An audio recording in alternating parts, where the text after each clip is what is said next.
Welcome to the Collecting Keys Real Estate Investing Podcast with your host, Mike DeHaan and Dan Austin. From wins, losses, horror stories, and tactics for optimizing your business, Mike and Dan take a real, uncensored deep dive into the ins and outs of running a full-time real estate investment and wholesaling business. What's going on, guys? Welcome to this episode of the Collecting Keys Real Estate Investing Podcast. This is the Mike and Dan show where I, Mike DeHaan, and my business partner / co-host, Dan Austin, talk about business, real estate, investing, and everything in between. And I guess the top news that we've been going through today, and Dan and I are trying to figure out is, I guess we both just got a headline at the same time about the new rent bill in the federal government.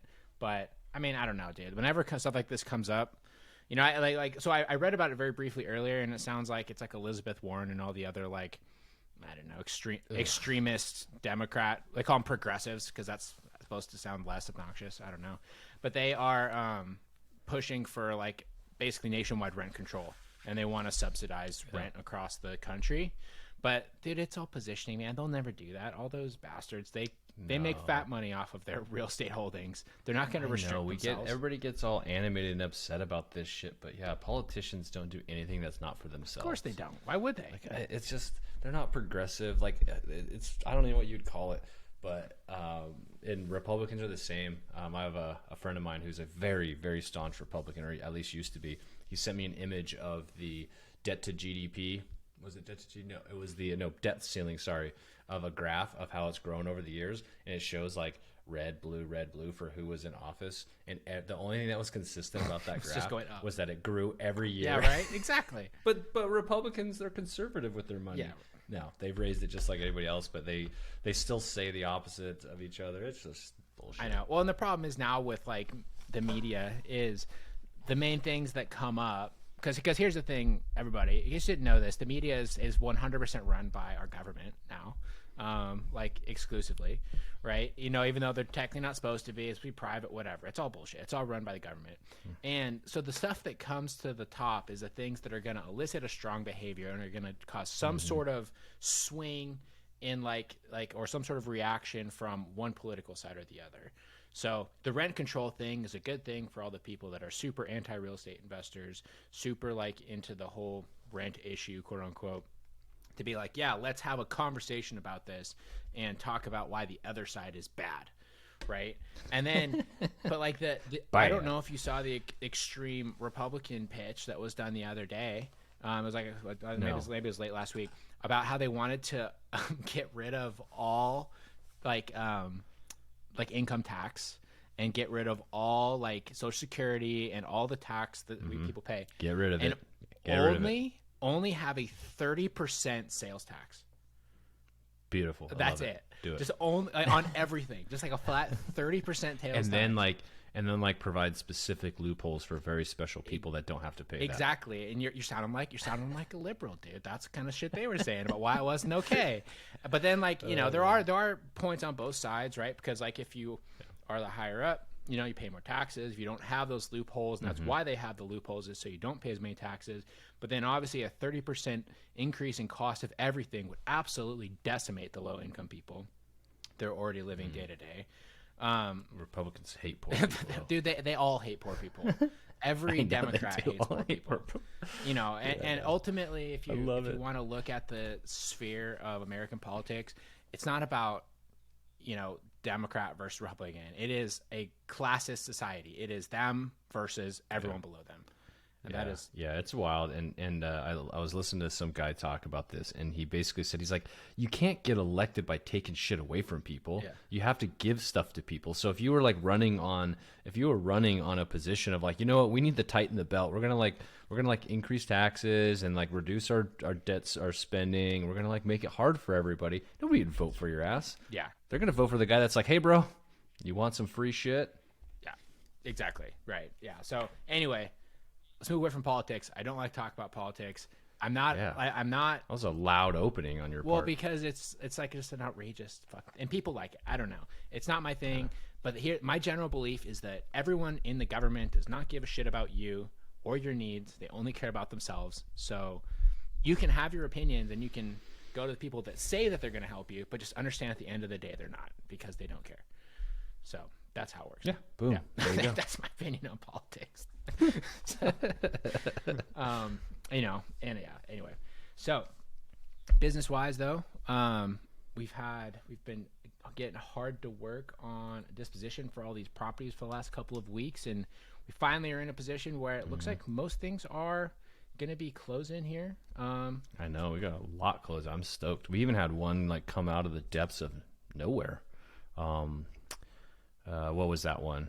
Sturtevant. Oh yeah, I know. This was a great follow up by one of our sales guys, Dave. We had a deal that, for all intents and purposes, was not going to happen because it's in the state of Maine where we do some business, and like basically up there, if there is was it a tax foreclosure, then the person, if there's a foreclosure by a local government. Yeah. And this is a good education on making sure that you get properties into escrow in an appropriate timeline so they can start title work, because we learned that in the state of Maine, if it's a tax foreclosure, the previous owner has 5 years to challenge it. So basically you can't get clear title on the property for 5 years after that happens. And so the people that we're looking to buy the property from, they bought it with cash. So they probably didn't even do a title check. They just like wrote the dude a check, whatever, or like wrote the county, bought it off a tax auction. And now they're looking to sell it because they did, it's distressed property. It has these tenants, all this sort of stuff. And we went and got an escrow, and like there's no clear title. So we're not going to buy it. Yep. No, we can't assign it to anybody. No investor's going to buy it. If all of a sudden you could buy this property and this previous owner from several owners ago can come out of the woodwork and be like, this is actually my property, and stake claim to it. And the fact that a state or county would even have it where it's like a 5-year process like that doesn't make any sense. Know. It's silly. It's because and I was talking to the guys over there, it's because of they're worried that, Maine is not super populous. It's like that there's some backwoods, home, a good old boy system that they could just take your house, and maybe that's happened in the past there in Maine, and so they want to protect their citizens from that good old boy system of hey, you didn't pay your garbage bill, we're taking your house. Oh, gotcha. I was gonna say, I mean, I guess I understand that a little bit, but I guess I assume because in modern society it makes no sense now. It doesn't. I was thinking because Maine, because it's a less popular, like you said, it's like someone, maybe that's how long it takes to walk to Florida and back. If you're like a Maine local going on a great journey, and you need to be able to they need to make sure they account for your time away on your great adventure outside the state of Maine. Yes. But well, I'm glad it came back around, because I feel like that was a pretty thick deal too, because of the situation we had negotiated a pretty good price on it. Yeah. And we had a pretty decent spread. Yeah.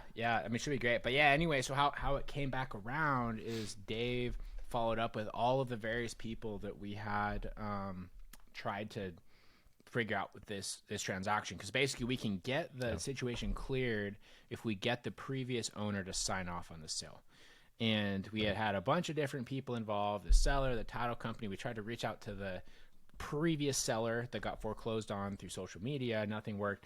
And then we had tried to reach out to the ex-wife of the previous seller a couple times, and just hadn't come around. And then Dave just happened to catch the ex-wife, and she was great. And she was like, cool, yeah, I'll help facilitate it. I've been supporting him. Yeah. She's like, I've already talked to my ex-husband and all that. Yeah, so she was kind of cued in with everything, and lo and behold, it seems to be coming together. So I think the good follow-up. Big lesson there for everybody is the fortune is in the follow-up. And we're starting to see that with some of our instant investor students too in our group coaching program. We have several people that are starting to get some long-term follow-up stuff coming in. You missed the live call, group coaching call we had a couple days ago, but Dylan, he got a deal that was 300 days in the pipeline that just came around. Nice. Right? Nice. That's pretty huge. We've had several guys that have had deals they've been working for 6 months that are coming in.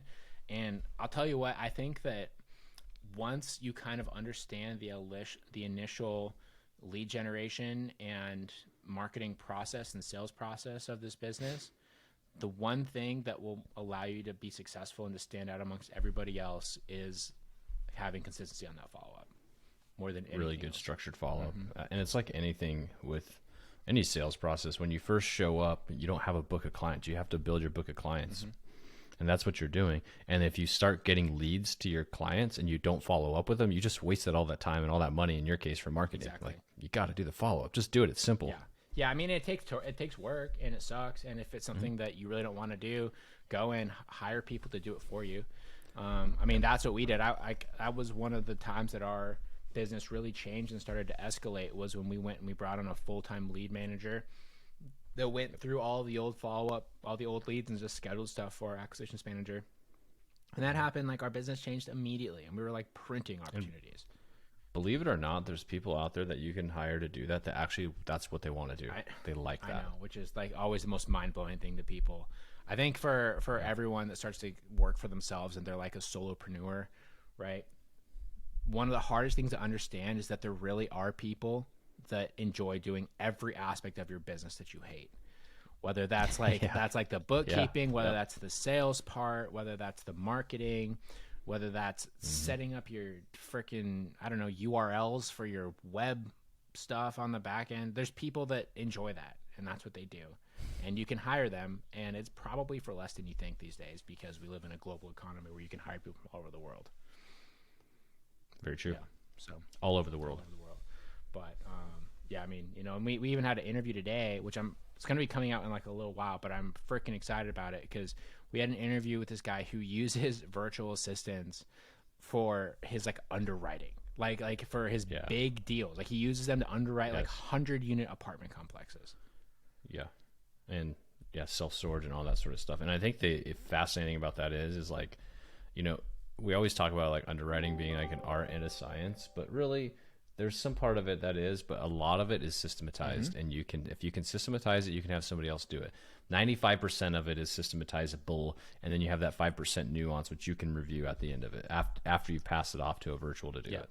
Yeah, exactly. So. And I mean, it's funny because I guess we even know that, right? To an extent, we've done that. We've just never thought to use them for like complex stuff, just like it's like that's kind of the stigma that you have. It's like, oh, they're like, it's cheap, it's in like a foreign country, whatever. But I mean, it's funny because we preach this, that they're fully capable of doing more complex things than just like pushing numbers on an Excel spreadsheet. But for some reason, we had never thought of like, oh, well, what if we had them do like actual complex things?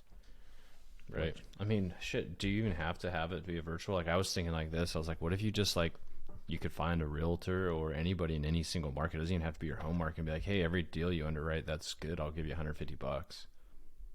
I mean, I don't think like you could do that. Maybe. I don't think people would do it for that cheap. I think you'd need to be significantly more expensive. So if you're buying a 100-unit apartment building, so you pay them $1,000, who cares? Yeah, but even then, well, I guess here's the tricky thing too, and this is maybe me being a little bearish on just like the American economy. I feel like it would be easier to find people that would be good at that in like a foreign country than it would here. Right, but no, I mean, there's a lot more people willing to do it, and willing to do it exactly how you say it.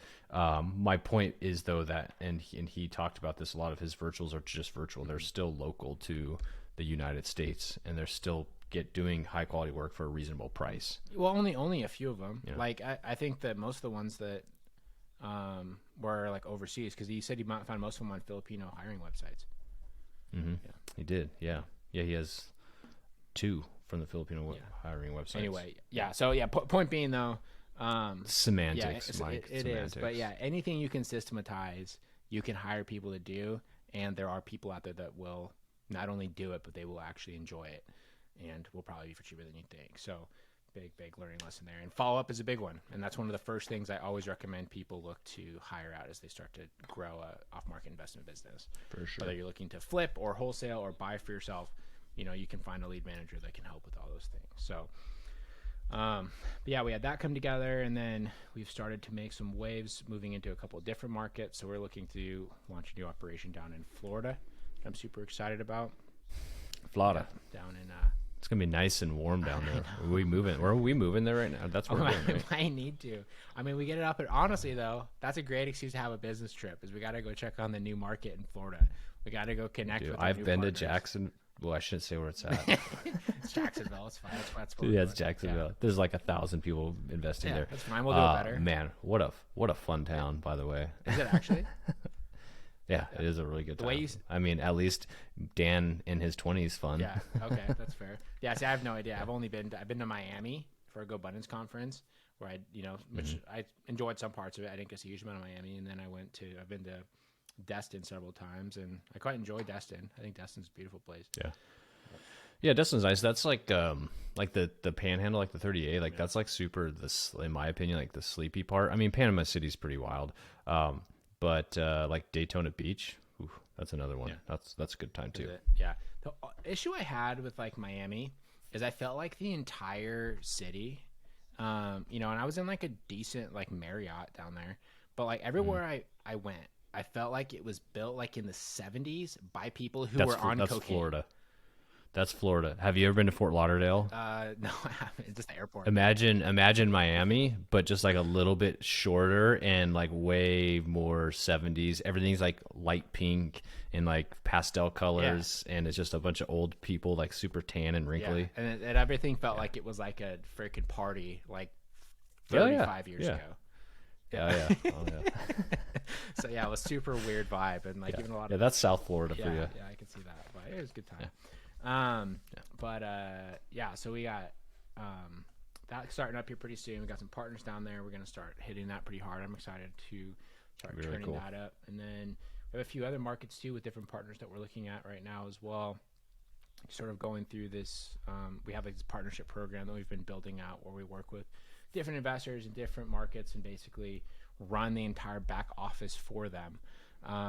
It's basically a premium version of our group coaching, but I guess more involved in the way that like we are actually day to day involved in your business and not just you're like a recipient. I don't know what you call that. Systems. What's that? What do we call that? We need like a word for that besides partner. Like the way I look at, like you say, it's like, what did you say? You said like we're running all the systems for you. I say it of like I call it a black box, and then we have all these inputs, and the inputs are the leads, and then on the outside on the back end comes like super valuable properties. Yeah, I mean that's basically. I don't know how else to explain it. But, so basically, it's like imagine if you have you have some cash and you want to start finding off-market deals in your property off-market properties at a huge discount, and you don't want to do anything with it. Like you don't want to do any work really. Like you want to just like look at opportunities. You don't want to have to run marketing, build a sales team, that sort of stuff.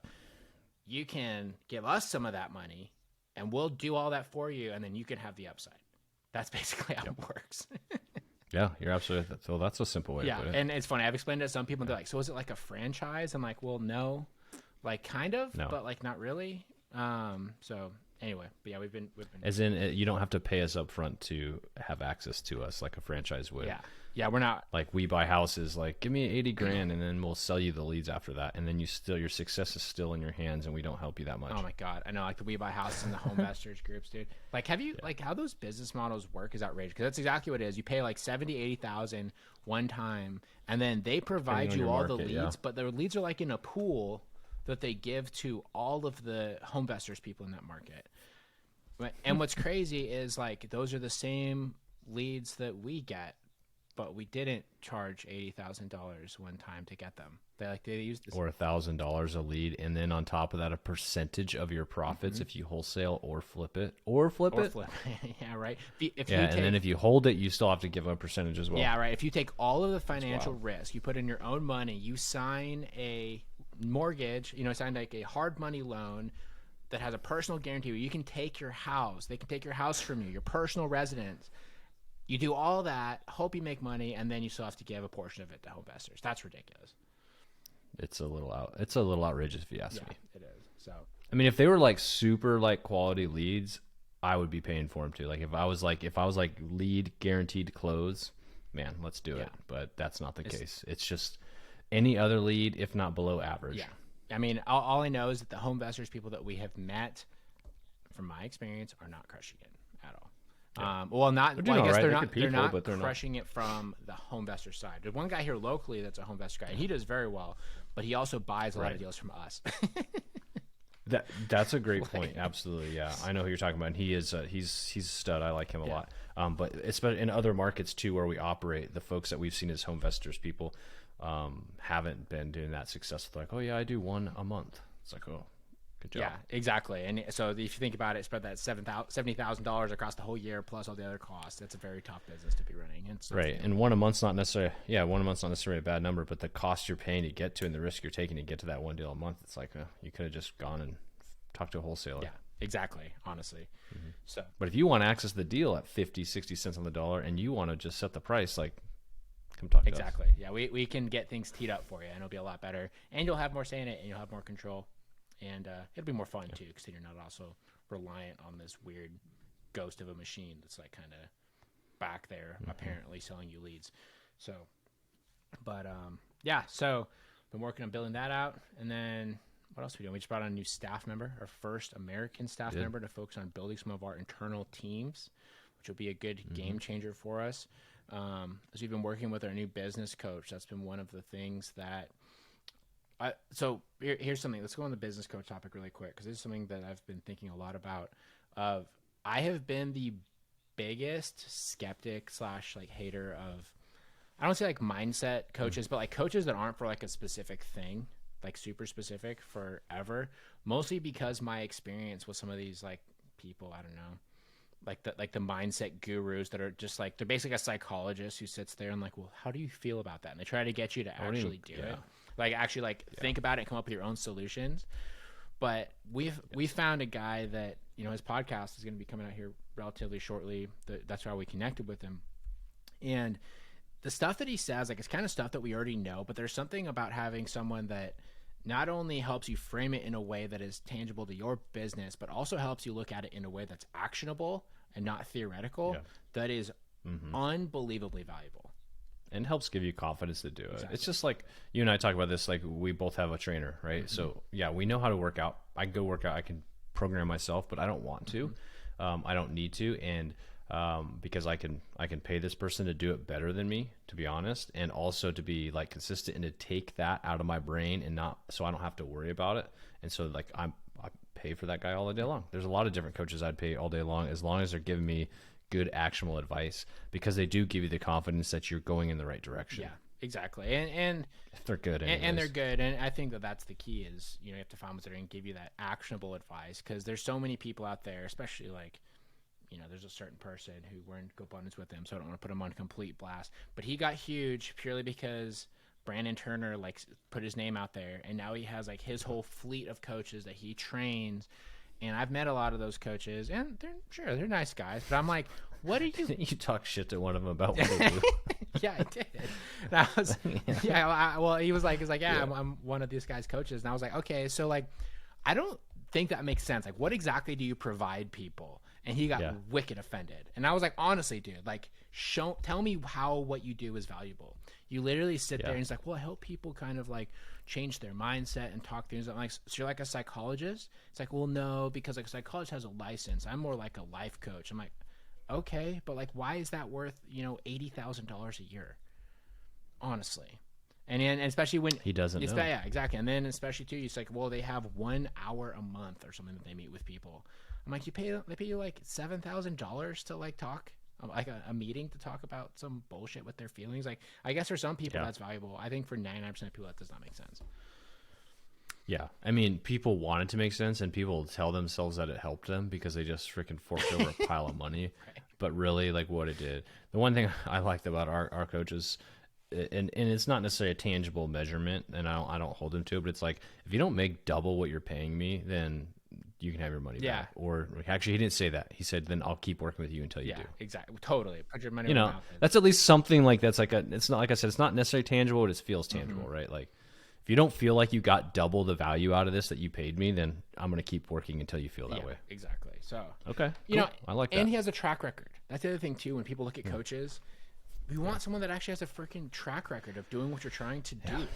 You know, it's like the kind of like hypocrisy of these university professors that are teaching like, oh, this is how to build a business to sell to a private equity company, when they've never done that in their life. You know, they have. You want to know the biggest farce of one of my college education? I feel like is the entrepreneurship class I was required to take as part of a business degree. I'm like, really? Yeah, right. Like, you are at a university and you're teaching entrepreneurship? Like, come on, man. I mean, even in our engineering classes that we took, like if you look at all the engineering classes that you and I took at GU, there was maybe like one, like, so we had a couple people that were working engineers that taught classes, like on the side as like a side gig. Those guys are fine. But if you look at the actual Gonzaga staff that we had, there was like, they're all there was just, educators. there was just one dude that was actually doing engineering. And and his class was freaking hard, and he was an asshole, but in a way that was totally respectable, because he was like, I have other shit to do than sit here and answer your stupid like student questions. I'm over here trying to like send sound waves through lead or whatever the hell he was doing in the other room. I think I know who you're talking about. Yeah, you know exactly what I'm talking about. Because I failed all of his classes. Because they're fucking hard. They were hard. Yeah, yeah, I get you, man. But the other ones, I was like, why are you trying to teach about this theoretical like how, like the engineering business class that we had? Yeah. But you know, the one thing I do remember from that business class was the time value of money. Because I think all that, whatever that equation was, the compound interest equation, was one of those finance equations. I was like, okay, I can remember that. Yeah. Oh, it's future value. That's what it was. Is the future value equation. Like, that was like the only thing that was worth it. That's a good equation. But to your point, the academic system is bullshit. It is bullshit. Can we both agree on that? I mean, our listeners might not agree on that. And this is a guy with a couple advanced degrees. Like, I think it's bullshit. It is. It's trash. Well, the thing that I think it will disappear or dissipate over time as well. Yeah, and the problem is that the thing with higher education that you used to pay for was you were paying, like, you're going to Harvard, right? Sure, Harvard has some great professors, has some great courses, whatever. Mm-hmm. Realistically, what you're paying for is you're paying to go and be around the people that could afford to go to Harvard and could get into Harvard. Honestly, same with Gonzaga. When we went to Gonzaga, it's an expensive private school in the Northwest. It's small. The value of our education to this day is not the electrical engineering degree that we both got. Obviously, we're not doing that anymore. We have a freaking house flipping business. It is the value that being a Gonzaga alumni in the Pacific Northwest carries. You can go, and that, it's kind of exclusive to here. Like, if I go to Florida, no one gives a shit. But if, nobody gives a shit. But like, if I go around the Spokane area, around even the Seattle area, Idaho, whatever, and I'm a Gonzaga alumni, I now have more credibility to people that recognize that, right? Because it was a difficult school to get into, difficult school to graduate from, and honestly, it was an expensive school, so it shows a certain income class, right? Yes. And if you don't go to a college that's a little bit exclusive, you'll never meet your Dan Austin. That's true. Yeah. Well, I mean, but like, honestly though, like us connecting is the value that came there. But now with all of these schools trying to make themselves more accessible, and they're like lowering their barrier to entry, and they're starting to like increase, their demographic area, their geographic area, providing more scholarships, it reduces that. And also too, the massive increase in class sizes they're all having. All of a sudden, like the program that was 400 people that was really tight-knit 15 years ago at whatever XYZ business school in Harvard is now 2,500 people. It's not nearly as valuable anymore, but they're still going to charge. And the best part is they went, and most universities went so woke that they actually went unwoke, because like there was that big lawsuit recently that showed that they were discriminating against Asian people in certain schools, like Harvard. Actually, Harvard was one of them. I was like, damn, you went so woke that you were trying to be extra woke that you completely excluded an entire race. Yeah, it's funny. That would be considered a minority. See, but I mean, so you'd say that we went unwoke. That's just the diversity thing, right? They recognized that a huge amount of the population was Asian. So they said, okay, cool, we're going to try and like create more diversity, but going away from that. That's not any different from some of these other schools that are mostly white and being like, hey, cool, we want to bring in more black kids. We want to bring in more Hispanic kids, whatever. But for some reason, because it's a quote unquote minority class, that's considered weird. I don't know. It's fucking. Yeah. It's all racist, man. It's all nonsense. Point being, though, if you want to be a real estate investor, you want to make real money, go find a good coach and pay them instead of like going and getting further education. Yeah, I think you can pay to get places faster, and I think that's okay. And I think that is an advantage of the privileged, and it is. You should take advantage of it if you have money or want to take a bet on yourself, like Mike and I have time and time again. Like, it wasn't like we were like, dude, we're doing so well, let's go pay a bunch of money to a guy that we might not make back. Yeah, we took a gamble and we're like, we're gonna make it back. Exactly. Well, we have a system, we believe in ourselves for it. Yeah, exactly. So you got to, sometimes it does feel like a little bit of a gamble, but that's how you make money. Well, and also too, if you are in a position where you can't afford to pay for it, you can connect with those people through other ways, through hustle, through like bringing them opportunity.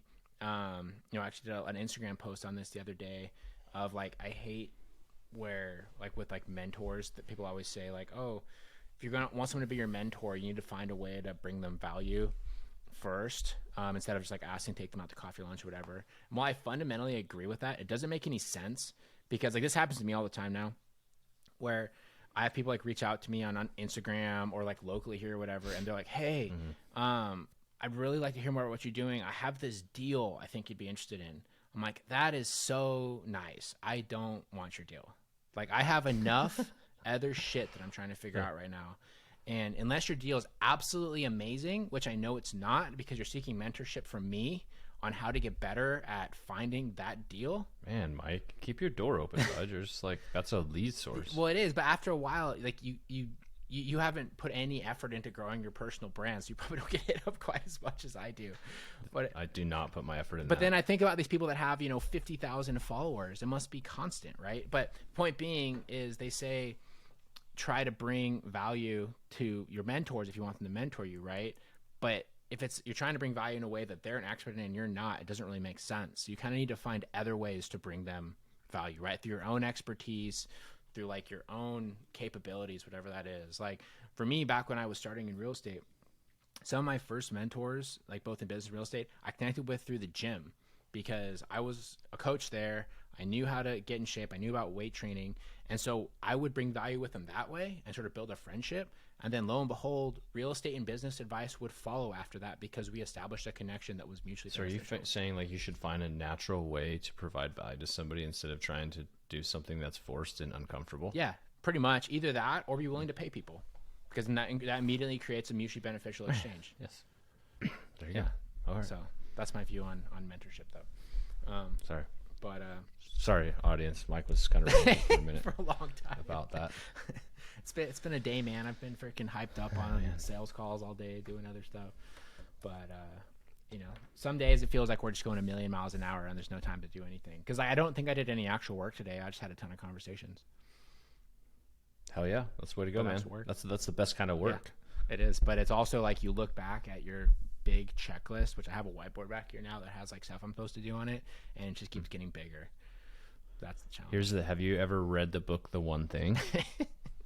No, but because you should think about that checklist because last week. not all tasks are equal, and should you be doing all those tasks? No. What is the one thing that you can be doing? That's why we brought in Robbie because he's doing a lot of those tasks now on the internal side. He is. He's awesome. He's gonna do great. I'm excited. So, anyways, what else is going on, man? Anything fun? No. We're selling some stuff, which is the big cardinal sin. Yeah. In the real estate investing space, and it's going to be a problem now because, if we sell, I have my portfolio in Minnesota. I'm selling, which I bought a few years ago, which actually should be closing in the next couple of weeks. We cleared inspection. I think everything's looking good. Nice. So that will drop me down by I'll have 5 less units, and then we're looking at potentially selling our 8 unit, which means we'll have those 8. So I'm also going to have 14 less units, and my like big door count flex is not going to be as impressive anymore. So I'm going to lose all of my kudos amongst the don't do anything crowd in the real estate space. Yeah, you're going to be average again, dude. Yeah. It is kind of a bad thing to sell, but also like there's some opportunity in selling too. I think we're doing the right thing. I think so. Well, on both of those properties, well, I guess for the 8 unit that we own together and then my portfolio that I own on the side, I own that one myself. It's at a position where like the return on equity, just like, we cash flow decent on stuff. Just the return on equity isn't quite with our game plan. And like, across my little portfolio of Minnesota, like my current equity position's like 55% or something crazy. Right. And I'm like, well, I could refinance it out, but then I'm going to be stuck with more expensive debt. And I'm like, I would rather sell it in 1031 into something that's closer, that's in an area that's growing a little bit more and like more of like an A-class property, trading in my cash flow for more of like a long-term play, which I'm at a place with business where I'm okay with that. And then same with the 8 unit, like we have pretty significant equity in it at this point. We've done some rent increases. We've done all this stuff. We've created the value, and it's like, okay, now it's time to exit, reposition, and move on to something bigger. Something bigger, something a little stronger, a little better position. Exactly. That's what they say. This is the time to weed out the weak assets in your portfolio. Not that the 8 units weak, but it's like at a point that it's time to trade up, and we were able to do it in like 12 months, which is super cool. So it's almost kind of like a flip. A little bit, yeah, but we avoid long-term, short-term capital gains. And, Exactly. And I would say it's not even necessarily, it's not a weak asset, but it's our outlier. It's like the one that's like a little bit farther away from town. We don't know the area quite as well. It just makes sense for us to move on and try to get something bigger with it. So, Yes. But yeah, so Anybody knows anything in the triple net space in the local Eastern Washington market, please hit us up, because we are looking. We're shopping. yeah. So that is our plan with that. And then we have our flip that we're going to lose on, which should be closing here pretty soon. But either way, we'll be running a huge amount of capital back if all that stuff closes. So yeah, any commercial investors or anyone with any triple net commercial stuff in Eastern Washington, North Idaho, definitely let us know, because we are actively looking to roll into that sort of stuff. So off market, on market, whatever it is, we want it. So anyway, that's what we're after. And then on top of that, I don't know, man. I just feel like things are starting to turn up. I'm getting pretty excited about the way the market's going. Transactions are moving. 2023 has already started off to be a pretty great year so far. It has. As far as things are moving, things are picking up, at least for us in our business. I'd love to hear if other people are experiencing that same thing. But, and I think as we get deeper into the year, I think it's going to continue to improve, through till the summer. I think that's my opinion, just based on what I'm feeling now. Yeah. And I think not only for us, I think just the economic situation seems to be a lot more positive, going into the year. And even though people are still arguing about, like, are we in a recession? Are we going into a recession? Like, who gives a shit? Like, what do you want to call it? Like, I don't think that's going to change the economic outlook, regardless of if you give it a technical term or not. Yeah. I have this theory. It's quick tangent before we ended up here. But so I think that the recession, like, sort of world view, and like how the world and entrepreneurial space and investors react to it, is going to be completely different this time around versus it's already a little bit different. I think it's going to be very, very different versus like 2008, because a lot of us that are, in like the real estate space or investment space, we have been told now for the last, 15 years that fortunes are made in a recession. And if you are active during a recession, you will be freaking crushing it in 10 years. All of us have been just force fed that. So now we have like this huge population of go-getters that are like, this is the recession time. It's time to put the foot down and get after it. And I think because of that, things will rebound really quick, or they'll never really get that bad, because you're going to have all of these people actively making moves, trying to get their piece of the pie of like the next big run. Well, I will continue to argue the point that there's still money on the sidelines. Yes, there is, like, credit card debt and stuff is growing for parts of the population, but when it comes to the people that actually drive the economy, the people that are producing, the people that are buying real estate assets, the people that are buying businesses or producing businesses, they still have pretty strong financial positions regardless of what happened the last 12 months. Exactly. And they're the ones that are going to produce. And so that's why I think it's more of a shorter, less severe recession that's not as broad. And it's not necessarily a housing recession. It's just that the rates got too high that people are like, I'm going to wait to buy. Yeah. Yeah. I think that. Yeah, sure. There's some pockets of people losing money. Fuck yeah. There's some cities, Phoenix, that are dropping significant in value because they got really high. They got over their skis a little bit, but it doesn't mean anything. It's like they're talking about jobs right now. All these tech companies laying off the tens of thousands of people. These tech companies are still above the employee counts that they had before COVID started. Yeah. Which is just mind-boggling. They're laying off tens of thousands of people. Yeah. When even then, have you seen the way that a lot of those layoffs are actually going? It's not like you get laid off from, I don't know, Walmart, where they're like, hey, cool, you got 2 weeks, get out of here. But like someone posted, I saw it on Reddit. It was like the layoff email that they got from Google, and it was like, you will have until October 23rd, 2023, and that will be your last day. We will be escalating your stock, so you're going to be able to get that paid out. We will be paying you 8 months severance. We're doing all sorts. You're not freaking getting laid off. You're just told you get to fuck around for the next 10 months. Exactly. Because they're not doing any work. No. They're going to go find another job while they're getting laid Yeah. off and collect it. Dude, that reminds me, I saw this tweet from David Sachs, and it was a screenshot of this dude who posted his new passive income scheme. It was hilarious. So the guy's like, I currently have 10 software engineering jobs, all virtual. He said, I'm making about 1.5 million a year, and it takes about 6 to 8 weeks before they find out I didn't do anything. Oh my God.